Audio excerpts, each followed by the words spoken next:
The message reached Earth 3 days after the battle. The Terran Defense Coalition had won, but intelligence gathered from captured swarm technology told a frightening story. The force that attacked Nethera Prime was just a fraction of the swarm's true strength.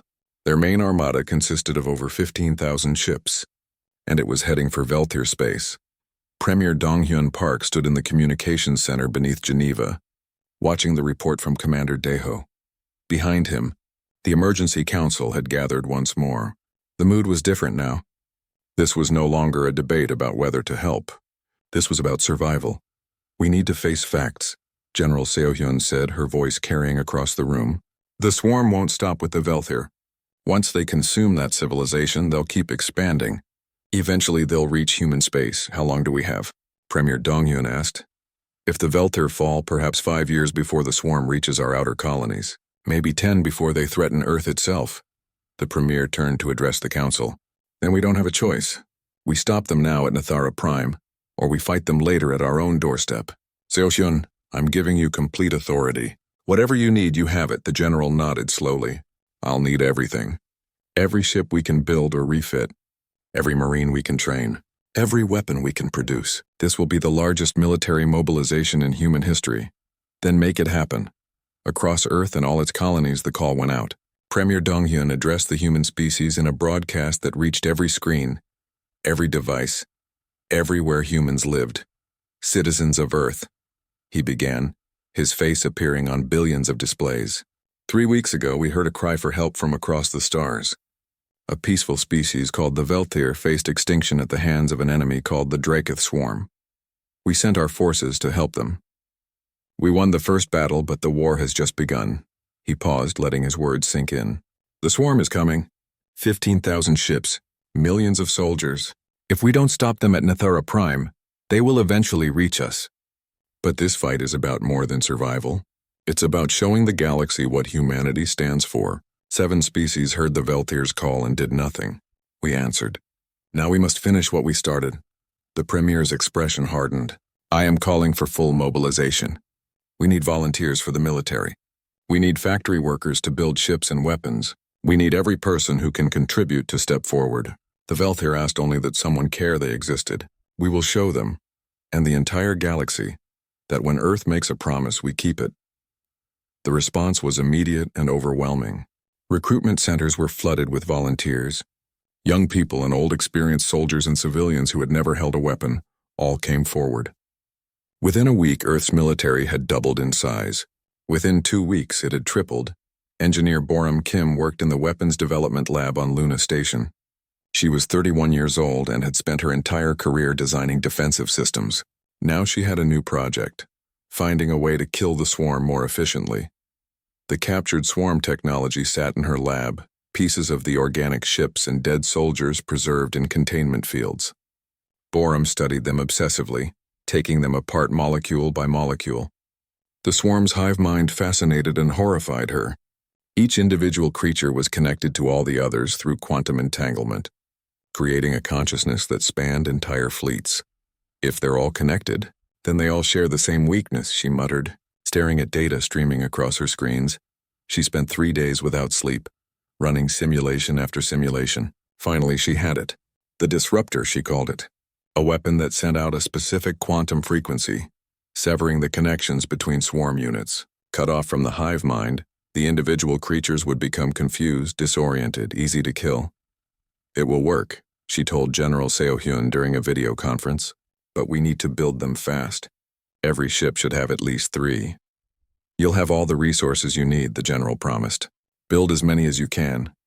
In orbit above Earth, the prototype warship Defiance was nearing completion. It was the largest ship humanity had ever built, a mobile fortress equipped with every weapon system in the arsenal. Captain Jiho Nam had been given command, despite his young age of 33. He was a tactical genius who had earned his rank during the colony wars. Jiho walked through the Defiance's corridors, inspecting every system personally. The ship was impressive, but he knew it would need to be perfect. One ship, even one as powerful as this, couldn't turn the tide alone. But it could make a difference. Dr. Sorahan had stayed at Nethera Prime, working with the Veltir to combine human and Veltir technology. The results were remarkable. Velthir shields powered by human reactors were 3 times stronger than either technology alone. Human weapons guided by Velthir sensors could hit targets at twice the normal range. Your species and ours complement each other perfectly, Elder Kelvin told her one day. It's as if we were meant to meet. Maybe we were, Sora replied, smiling. The galaxy needs more partnerships like this. More species willing to work together instead of exploit each other. Ambassador Taehyun had been busy too. He reached out to every species the Velthir had contacted, every civilization that had ignored their call for help. His message was simple and direct. Earth is going to fight the Draketh swarm. We're going to stop them at Nethera Prime. You can join us, or you can wait for the swarm to reach your borders. But know this, if you stand aside now, don't expect humanity to help you later. 3 species responded.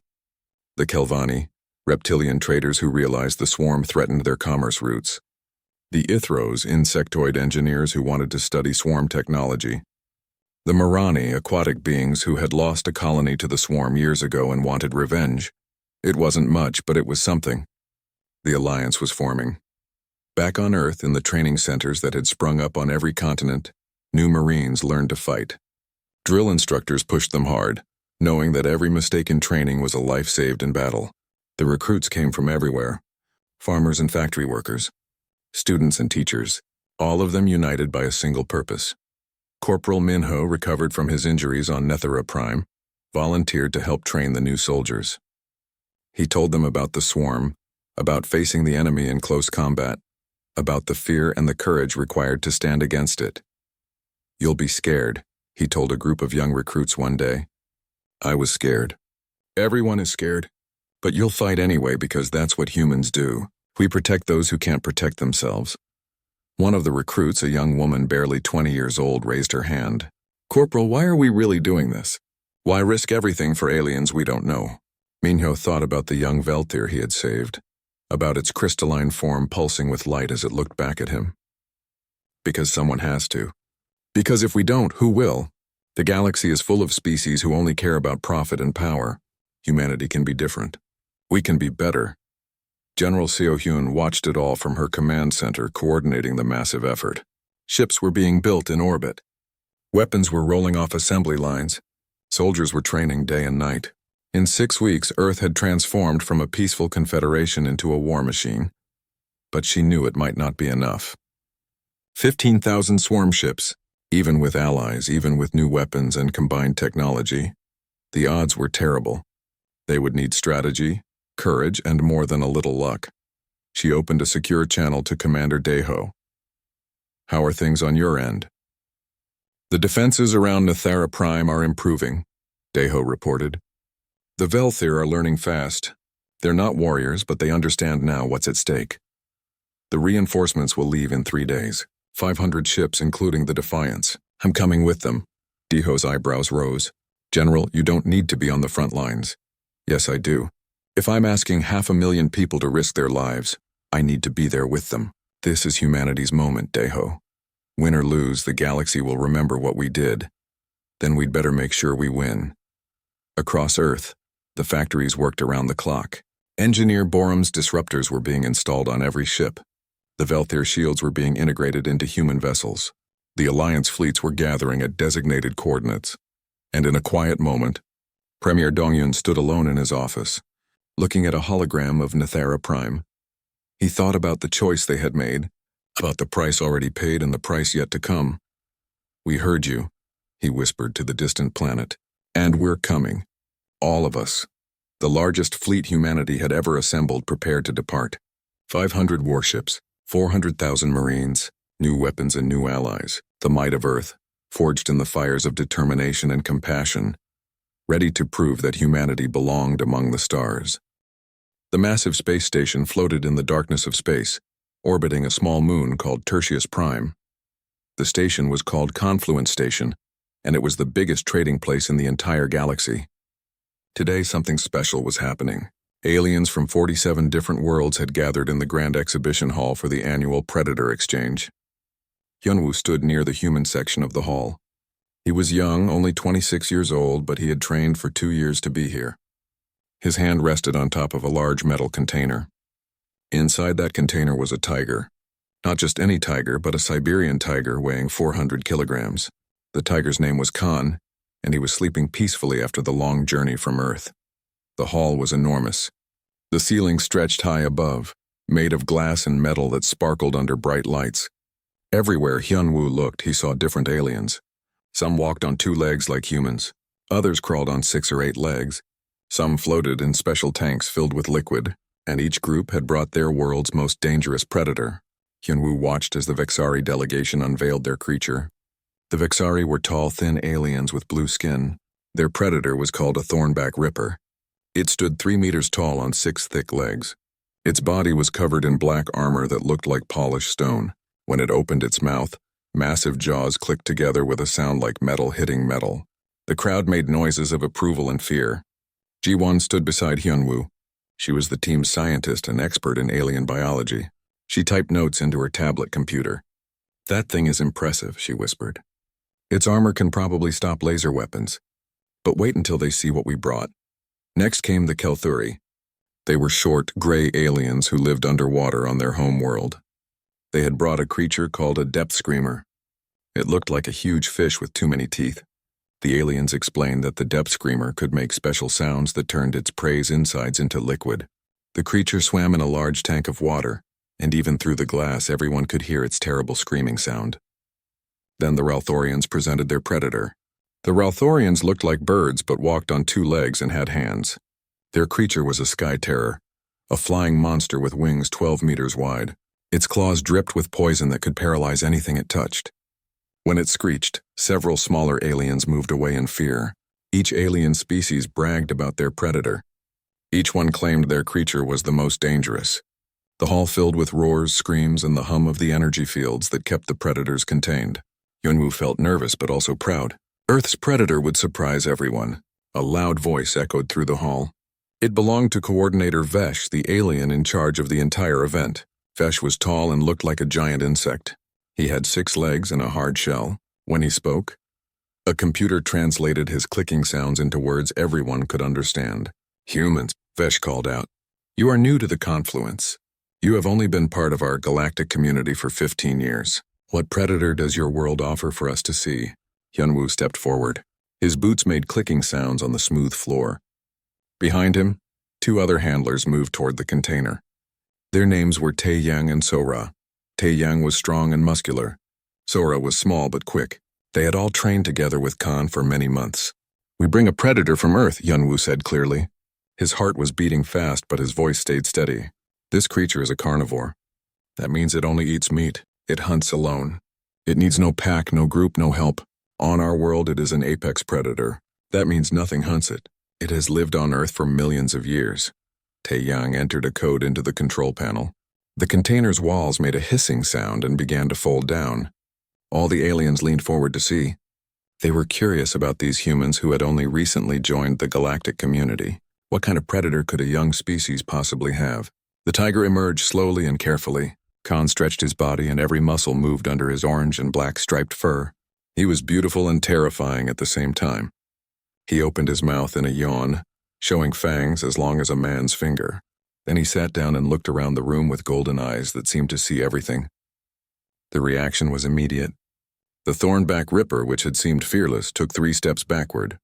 It made clicking sounds that the translator said meant distress. The depth screamer pressed itself against the back wall of its tank. Even the sky terror folded its wings tight against its body. Every predator in the hall could sense something about the tiger. They could sense danger. "It's beautiful," whispered a Felnorian delegate. The Felnorians were small, furry aliens with big eyes. "It's terrifying," said another Felnorian standing nearby. Khan did not roar. He did not threaten. He simply sat and watched. His tail moved slowly from side to side. He looked at each predator in turn, studying them. Hyunwoo kept one hand on a special device on his belt. This device connected to a chip in Khan's brain. If needed, Hyunwoo could use it to calm the tiger instantly. But Khan seemed calm already. Ji-won stepped forward with her tablet. She began to explain. "This is a Siberian tiger. Adult males can weigh over 300 kilograms. They can bite with a force of over 1,000 pounds. They can kill prey 3 times their own size. They can jump 6 meters forward and 5 meters up. They hunt by hiding and waiting, then attacking suddenly. Their stripes help them hide in forests, even though the colors seem bright. Hiding? Coordinator Vesh's voice sounded doubtful. Those colors are very bright. How can it hide? Sora smiled. Here on the station, yes, the colors are bright. But in a forest with shadows and light coming through trees, these stripes make the tiger invisible. They break up the shape of its body. Prey animals cannot see the tiger until it attacks. Jiwan activated a hologram in the air. It showed videos of tigers hunting in Earth's forests. The aliens watched in silence. In the videos, tigers walked through grass and trees. Even though the camera knew exactly where the tiger was, it was almost impossible to see. The stripes made the tiger blend into the background perfectly. The video ended with a tiger catching a large deer. The hunt was quick and brutal. But this is not the most important thing, Jiwan continued. Tigers hunt alone. They do not need a pack. Each tiger is a perfect hunter by itself, and they are very intelligent. They learn. They adapt. They make plans, more videos played. These showed tigers opening complex locks, tigers changing their hunting methods, tigers using water and terrain to their advantage. The aliens watched with growing unease. Taiyang added more information. Tigers also have patience. Most predators give up if a hunt takes too long. Tigers do not give up. A tiger will follow one prey animal for hours, for days if necessary. When a tiger decides you are prey, you will die. It is only a matter of time. At that moment, Khan stood up and walked to the edge of the human area. His huge paws made no sound on the metal floor. This silence seemed wrong, unnatural. Something so big should make noise when it walked. But Khan moved in complete silence. He sat down again and looked directly at the Thornback Ripper. The Vixari predator's distress signals got louder and faster. Its handler, an alien named Rethvik, whose skin had turned pale with fear, shouted, "Control your creature." "He is controlled," Hyunwoo replied calmly. "He's only looking." Tigers are curious. They watch. They learn. Khan's golden eyes did not blink. They followed every movement the Thornback Ripper made. Every being in that hall understood what they were seeing. The tiger was not just looking. The tiger was measuring, calculating, deciding exactly where to bite for the fastest kill. "Your world produced this creature naturally?" Coordinator Vesh asked slowly. "Through evolution? Through natural selection? Our world has many such creatures," Jiwan answered. Khan is just one example. We have predators for every environment, land, sea, and air. Some hunt in packs, some hunt alone. Some use poison. Some use strength. Some use intelligence. Some use all of these things. And humans? Asked a delegate from the Morvathian collective. "Where do you fit among these creatures?" Hyunwoo smiled. Several alien species understood that showing teeth could be a threat. We are the species that turned wolves into pets. We are the species that hunted huge elephants to extinction, using only sharp sticks and teamwork. We are the species that turned prey animals into farm animals and predators into friends. He pointed at Khan. We did not bring the tiger here to trade. We brought him so you would understand us. On Earth, humans are the apex predator. Everything else, including tigers, exists because we allow it. The hall became completely silent. No one spoke. No one moved. They all stared at the tiger, and they all thought about what the human had just said. Somewhere in that silence, the galaxy's understanding of humanity changed forever. 3 hours had passed since Khan's introduction to the galactic community. Hyunwoo sat in the human team's private quarters aboard Confluence Station, reviewing recordings of the event on his tablet. The reactions from different species had varied, but one emotion was universal: fear. Even species that considered themselves apex predators on their own worlds had felt it. A message appeared on his screen. It was from Coordinator Vesh. The message was formal, but the meaning was clear. The human delegation needed to report to the coordinator's private chambers immediately. Hyunwoo called his team together. They walked through the station's corridors in silence. The hallways were wide and clean, with walls that glowed with soft blue light. Other aliens passed them, and Hyunwoo noticed how they stared. Some moved out of the way quickly. Others whispered to their companions. Word about the tiger had spread fast. When they arrived at the coordinator's chambers, the door slid open automatically. Inside, they found not just Coordinator Vesh, but also several other important aliens. Hyunwoo recognized Director Krevis, the head of Galactic Council Security. Krevis looked like a large lizard that walked on 2 legs. His scales reflected the chamber's light in rainbow colors. "Your presentation has caused problems," Vesh said without any greeting. His translator made his voice sound flat and emotionless. 4 species have filed official complaints. The Vexari are demanding that the tiger be removed from this station immediately. They claim its presence is a form of warfare. Warfare? Taeyang's eyebrows went up in surprise. Khan has been perfectly well behaved. He has not done anything aggressive. That is exactly the problem, Director Kravis said. His long tail moved back and forth behind him, a sign of agitation. Your predator creates fear without doing anything. It simply exists, and other species respond with deep instinctive terror. This suggests capabilities we did not expect when we welcomed humanity into the confluence. Jiwon pulled up information on her tablet. With respect, Director Kravis, every predator here creates fear. That is the entire purpose of the predator exchange, to show each species' survival capabilities, to establish mutual respect through mutual understanding of danger. Not like this, Vesh said. His mandibles clicked rapidly, which the humans had learned meant frustration or confusion. The other predators are dangerous, yes. They can kill, certainly, but they are predictable. They follow patterns we understand. Your tiger is different. We can see it thinking, planning, and that intelligence combined with such physical power is deeply unsettling. There is more, Kravis added. We have reviewed Earth's databases, the information files you provided when joining the confluence. Your planet's history is unprecedented in our records. You currently have over 300 apex predators alive on your world. Thousands more existed before your species achieved dominance. Your evolutionary environment was a sustained arms race lasting hundreds of millions of years. Sora nodded slowly. Yes, life on Earth has always been competitive. Every species must adapt or die. Is this unusual? Unusual? Vesh's mandibles clicked even faster. It is unique. Most species evolved on worlds with 1, maybe 2 apex predators. Specialization happened in relative safety. Your world is different. Your world is what we would call a death planet. Life there does not just compete. It wages eternal war for survival. A cold understanding settled over Hyunwoo. You did not know. When humanity applied to join the confluence, you did not actually research our world thoroughly, did you? Kravis looked uncomfortable. We did standard surveys. We saw a species that had achieved space travel. A species that showed diplomatic capability. A species that did not seem interested in conquest. We thought we understood what you were. But now seeing this creature, understanding that it evolved alongside your species, competing with your species for the same resources and territory, the director's tail twitched. We realize we may have made an error in our assessment of humanity.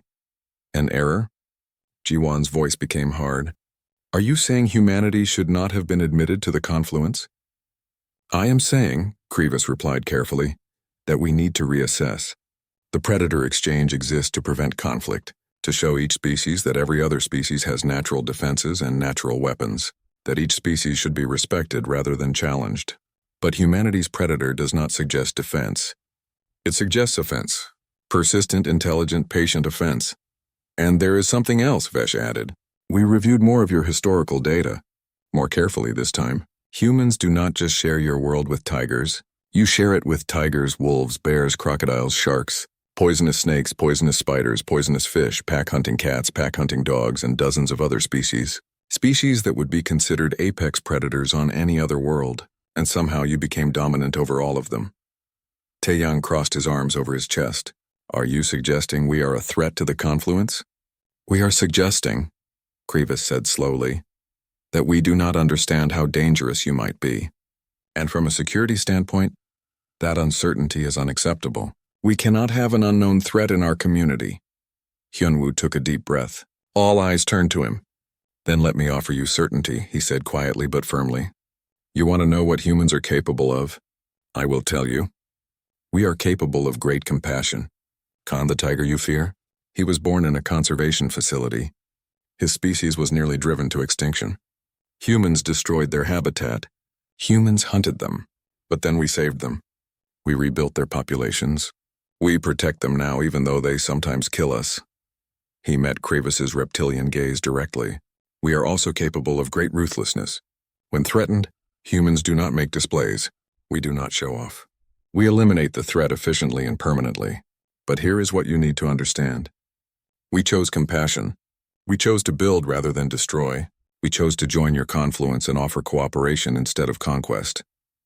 Then why bring the tiger? Vesh asked. If you wanted to demonstrate peaceful intentions, why show us your world's most dangerous predator? Sora answered, because you need to understand both sides of humanity. We can be your greatest allies or your worst enemies. The choice is yours to make. We brought Khan so you would never doubt which option you should choose. The room fell silent. The only sound was the soft hum of the station's air circulation system. Finally, Kravis spoke again. The council has made a decision. We will issue a challenge, a test. Tomorrow in the combat arena, your tiger will face 3 of the galaxy's most dangerous predators at the same time. The Thornback Ripper, the Depth Screamer, and the Sky Terror, all 3 together. If your tiger survives, humanity's position in the confluence remains secure. We will accept that you understand your own capabilities and can control them. If the tiger falls, the director paused, then we will know the limits of Earth's creatures. And by extension, we will better understand the limits of Earth's people. And if we refuse this challenge? Jiwan asked. Then humanity's membership will be suspended. Pending further review. Other species need assurance. They need to understand what you are and what you are not. This is the only way. Yunwu looked at his team. Taeyang's jaw was tight with anger. Sora's eyes showed worry and concern. Jiwan simply waited, ready to support whatever decision he made. He thought of Khan resting peacefully in their quarters. The tiger had not asked to become a symbol of humanity's place in the galaxy. But then again, humans had not asked to be judged by beings who could not understand where they came from or what they had overcome. We accept, Hyunwoo said. The words felt heavy in his mouth. Tomorrow, Khan will show you exactly what Earth's predators are capable of. And maybe then you will understand what humanity is capable of too. Coordinator Vesh nodded. The arena will be prepared. The challenge will begin at mid-cycle tomorrow. You may observe the arena setup tonight if you wish. Medical teams will be standing by. If you signal surrender at any point, we will extract your tiger immediately. His death is not required, only a demonstration of his true capabilities. Understood, Hyunwoo said. But I will tell you this now. Do not expect Khan to fail. He is a tiger. Survival is what he does best. The meeting ended. The human delegation left the chambers and walked back through the corridors. The station suddenly felt less welcoming, more like a trap. But there was no turning back now. Can he really survive against 3 predators? Sora asked quietly. I do not know, Hyunwoo admitted. But I know this. Tigers have survived on Earth for millions of years. They survived ice ages. They survived super predators much larger than themselves. They survived natural disasters and climate changes. They even survived humans until we decided to save them. If any creature can do this, it is a tiger. And if he cannot? Taeyang asked. Hyunwoo stopped walking and turned to face his team. Then we will have our answer too. We will know the limits of what Earth's predators can do. But I do not think it will come to that. I have worked with Khan for 2 years. I have seen what he can do. These aliens think they understand predators. Tomorrow, Khan will teach them otherwise. They reached their quarters. Inside, Khan was awake, pacing in his large enclosure. He could sense the tension in his handlers. He made a low chuffing sound, a greeting. The combat arena occupied an entire section of Confluence Station's lower decks. It was massive, stretching 200 meters in diameter with a dome ceiling 50 meters high. The walls were made of transparent aluminum, stronger than steel but clear as glass. This allowed thousands of spectators to watch from climate-controlled galleries above, while staying safe from whatever happened below. Hyunwoo stood at the arena's edge, looking down at the space where Khan would fight for his life tomorrow. The arena could change its environment to match almost any planet in the galaxy. Right now, workers were busy transforming the space. They were creating 4 different zones, each designed to give one of the predators an advantage. Ji-won stood beside him, her tablet showing detailed schematics. They are not making this fair, she said quietly. Look at what they are building. Hyunwoo studied the layout. In the northern section, workers were planting dense vegetation. Trees, bushes, and tall grass created a jungle environment. This would give Khan some cover, some place to hide. But it was not much compared to the other zones.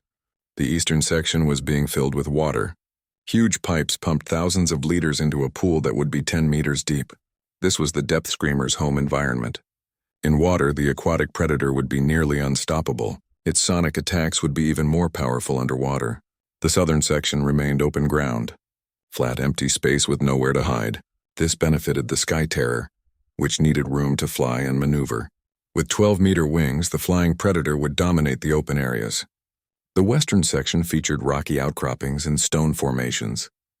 This was neutral ground, but it still favored the Thornback Ripper. The armored creature could navigate rough terrain easily with its 6 powerful legs. "They want him to lose," Tae-Young said. He had joined them at the observation point. His hands gripped the railing tightly. "They have created environments that favor every predator except Khan. The jungle section is too small. A tiger needs space to maneuver, to circle his prey. This is barely enough. And he will be fighting 3 enemies at once," Sora added. She had been reviewing medical data on her own tablet. "The Thornback Ripper has armor that can withstand plasma weapons. Khan's teeth and claws might not be able to penetrate it. The Depth Screamer's sonic pulses can rupture internal organs from a distance. Khan would have to avoid the water completely, and the Sky Terror's venom causes paralysis in seconds. One scratch and Khan will be unable to move." Hyunwoo listened to his team's concerns. They were all valid. The challenge seemed impossible. 3 apex predators, each with their own advantages, each operating in their preferred environment, and Khan would face them all at once. "Tigers have faced impossible odds before," he said finally. "In the wild, a tiger might have to fight multiple wolves defending a kill, or face a bear protecting its territory, or hunt prey much larger and stronger than itself. Tigers do not give up just because the odds are bad. Those are natural situations," Ji-won argued. "This is artificial. Designed to make him fail." "Maybe," Hyunwoo agreed. "But Khan does not know that. To him, this is just another hunt, another survival challenge, and that might be our advantage. The other predators will be confused, frightened. They have been taken from their worlds and put in this strange place. But Khan has been with us for 2 years. He trusts us, he is calm. That mental state matters more than people realize." Below them, a group of Vixari technicians were testing the Thornback Ripper's containment field. The massive arthropod clicked and clacked its mandibles, clearly agitated. It had been kept in isolation since Khan's presentation, and the forced confinement had made it aggressive.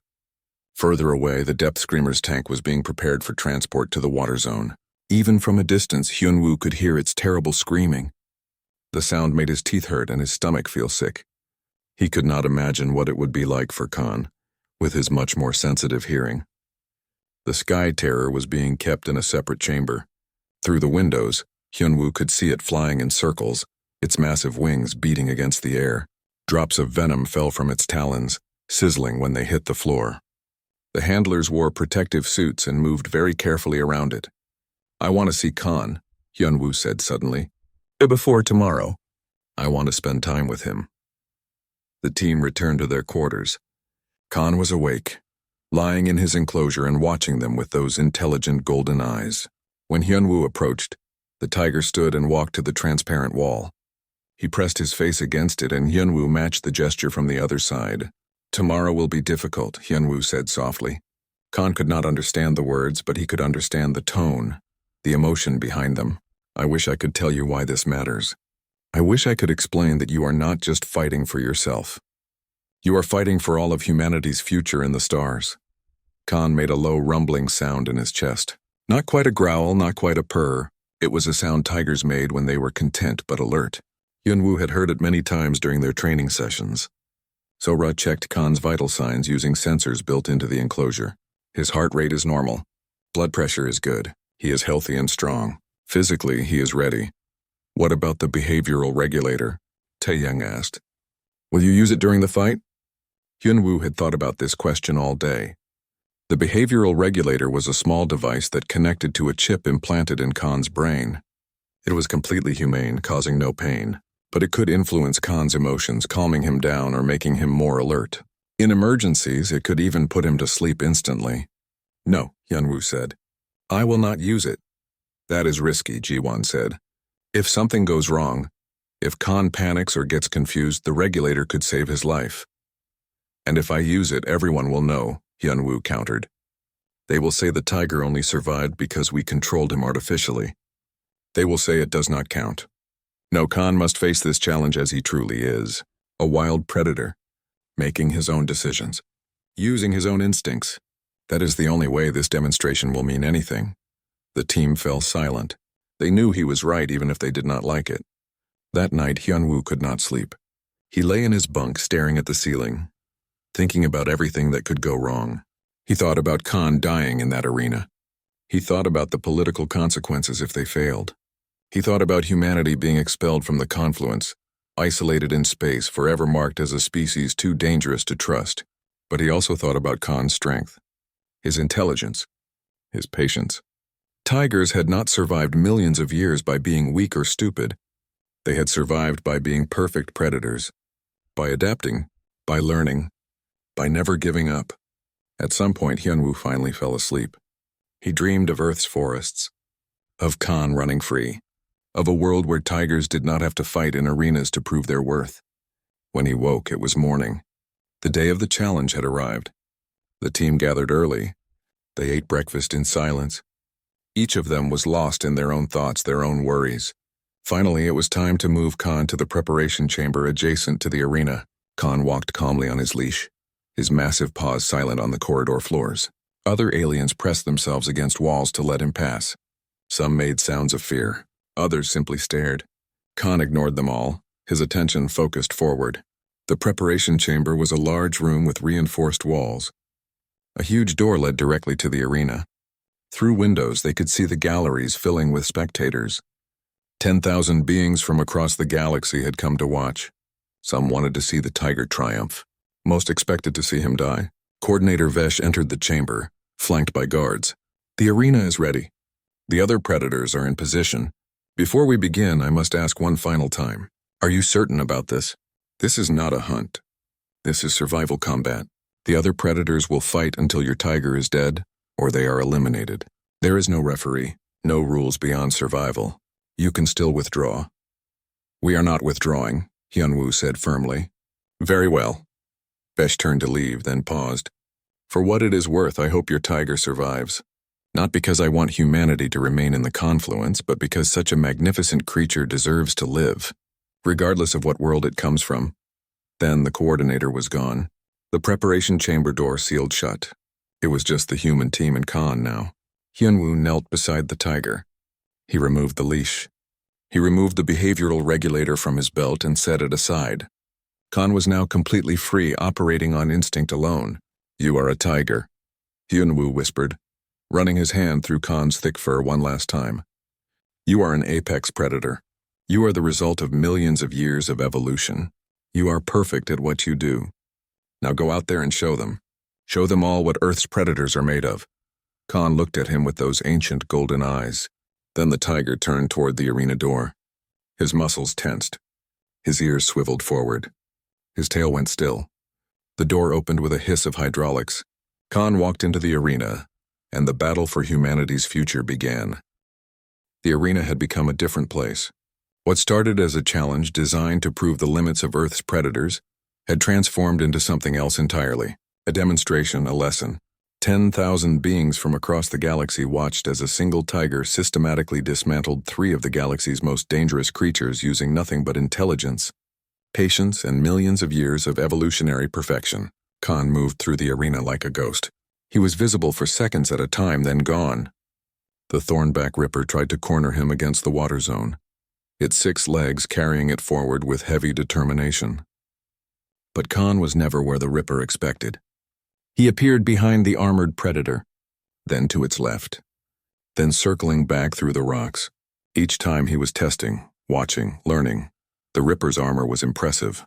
Its shell could probably withstand direct hits from energy weapons. Khan's teeth might not be able to crack it, but armor had weak points, joints, seams, places where plates met and flexibility was necessary. Khan just needed to find them. 20 minutes had passed since the Sky Terror's death. The thornback ripper was exhausted. Its charges had become slower. Its turns were less sharp. The creature weighed 500 kilograms, and all that weight was now working against it. Meanwhile, Khan showed no signs of tiring. The depth screamer remained in its pool, sending out occasional sonic pulses. But the pulses were weaker now, less frequent. The aquatic predator was conserving energy. It understood that something terrible was hunting in the arena, and its only safety was staying in the water where its attacks were most effective. Khan made his decision. He needed to deal with the thornback ripper, but he could not bite through its armor directly, so he would not try. Tigers did not fight fair. They fought smart. They used every advantage available. Khan appeared at the edge of the vegetation zone, fully visible for the first time in minutes. The thornback ripper saw him immediately and charged. Its mandibles clacked with rage and exhaustion. This prey had made it work too hard, run too far, waste too much energy. Now it would crush this striped creature and end the humiliation. But Khan did not run into the vegetation. Instead, he ran toward the water. The ripper followed, too focused on its prey to think about where it was being led. Khan reached the water's edge and leaped to the side at the last moment, his agility allowing him to change direction instantly. The thornback ripper could not stop. Its momentum carried it forward, into the shallow water at the pool's edge. And the depth screamer, sensing vibrations in the water, sensing prey entering its domain, struck without hesitation. The sonic pulse hit the thornback ripper at point-blank range. The ripper's armor, designed to stop physical attacks and energy weapons, provided no protection against sound waves that traveled through its body cavity. Internal organs ruptured. The creature's 6 legs collapsed. It fell into the water, twitching, dying. Khan had used one predator to kill another. He had understood that the depth screamer could not distinguish between targets. It would attack anything that entered the water. All Khan needed to do was guide the ripper into range and let nature take its course. The gallery exploded with noise again. Aliens were arguing with each other. Some called it cheating. Others called it genius. The humans remained silent, but Hyunwoo saw Jiwon smiling slightly. Taeyang pumped his fist once. Sora had tears in her eyes. Now only the depth screamer remained. It circled in its pool, sending out probe pulses. The aquatic predator was alone now, but it was in its element.